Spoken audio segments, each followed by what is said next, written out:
एक आदमी का रैंक नहीं दिख रहा था, कौन कौन से ऑफिसर हैं, किसी का नेम प्लेट नहीं था। डीके बासु गाइडलाइंस बोल के कुछ है धरती, खुल खुल के बड़े बड़े ऑफिसर आके बड़े बड़े होके चौड़े हो कह रहे 44 आदमी को डिटेन किया। ये बिहार में ठोक दें कट्टा कपार में, यही पुलिस कर रही है।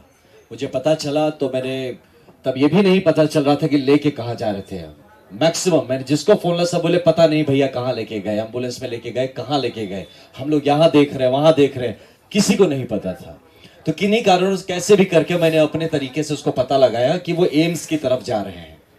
मैं वहां से तुरंत निकला, इनके एम्स पहुंचने के 15-20 मिनट में पीछे मैं भी वहां पहुंचा। जब पहुंचा तो पहले रोका गया, भाई कहाँ जा रहे हैं, क्यों जा रहे हैं। तो मैंने कहा भाई हॉस्पिटल जाने भी नहीं देंगे, क्या हो गया। तो नहीं सर हम तो आपको जानते हैं, अब तो इसलिए रोक रहे हैं क्योंकि पहचान गए हमको। तो मैंने कहा बिल्कुल हम मिल सकते हैं। आपने क्या किया, आपने किसी को खबर नहीं है कि आदमी गया कहाँ, आप हवा में उड़ा लेंगे, किडनैप कर लिया, किया क्या आखिर उसका, मुझे पता होना चाहिए। तब तक एक हमारे डीआईजी साहब अंदर थे, वो आए, बोले हाँ हाँ आने दीजिए इनको, आने दीजिए। मैं अंदर पहुंचा, वहां पे जाके जब वहां देखता हूं तो बहुत सारे ऑफिसर थे। ये एक बहुत इंपॉर्टेंट बात आप सबको बता रहा हूं, ये डीजीपी साहब से रिक्वेस्ट करूंगा इस बात का संज्ञान ले। एक आदमी का रैंक नहीं दिख रहा था, कौन कौन से ऑफिसर हैं, किसी का नेम प्लेट नहीं था। डीके बासु गाइडलाइंस बोल के कुछ है धरती पर। ये डीके बासु, मैं खुद ऑफिसर रहा हूं, मैं जानता हूं कि आप अरेस्ट, डिटेंशन, ये सब जो प्रोसीजर्स का तरीका होता है, इतनी अनप्रोफेशनल पुलिस मैं मतलब धरती पे नहीं सोच सकता हूं कि भारत में आज भी ये सही में ये बिहार का वो जो गाना था, ये बिहार में ठोक दें कट्टा कपार में, यही पुलिस कर रही है। इतनी अनप्रोफेशनल। मैं रैंक क्या है, नाम क्या है, कौन है, किसी को नहीं पता। ये तो बैंड ऑफ कौन है, हमको क्या पता, कोई बहरूपिया हो, कोई गुंडे हो, ये सच में पुलिस थी या नहीं।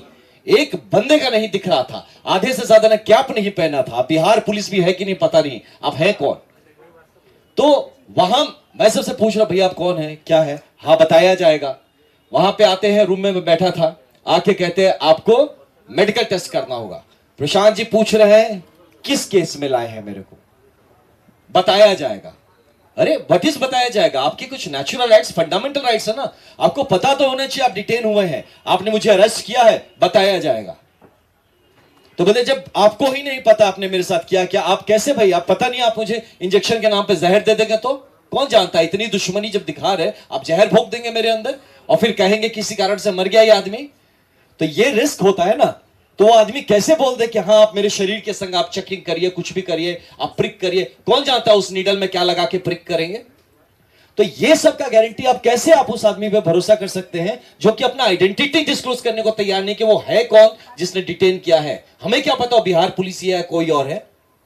तो ऐसे सिचुएशन पे ये प्रशांत जी कहते हैं कि भैया आप हमको पहले बताइए कि हमको लाए क्यों है, आप कौन से केस में लाए हैं, कोई पुराना केस है, नया केस है, केस का नंबर बताइए, आप हमारे चार्जेस बताइए, कहां लेके जाएंगे यहां से ये बताइए, मुझे इन्फॉर्म तो करिए किसी को कि भाई हम कहां पे हैं।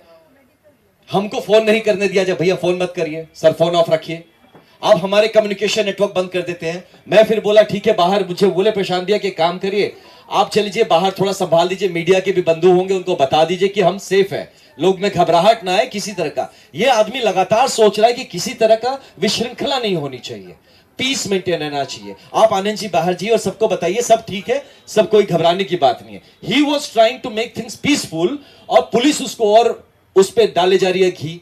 हम निकल रहे सर थोड़ा बैठ जाइए सर, हम बोले क्यों डिटेन कर रहे हो, नहीं सर आप थोड़ा रुक जाइए, कोई सीनियर अधिकारी आ रहा है। मुझे पता है पुलिसिया तरीका है रोकने का, मैं अब उसको धकेल के तो जा नहीं सकता। मैं उससे पूछ रहा हूं अच्छा आप कौन है, सर बता देंगे सर, आप थोड़ा सा बैठ जाइए।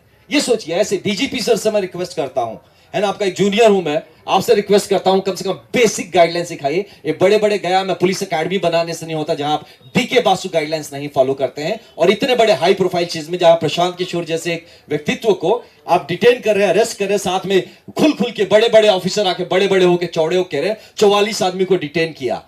पहले इसमें देखिए किसने डिटेन किया, जरा आप निकालिए। तो ऐसी परिस्थिति बन गई थी एम्स में।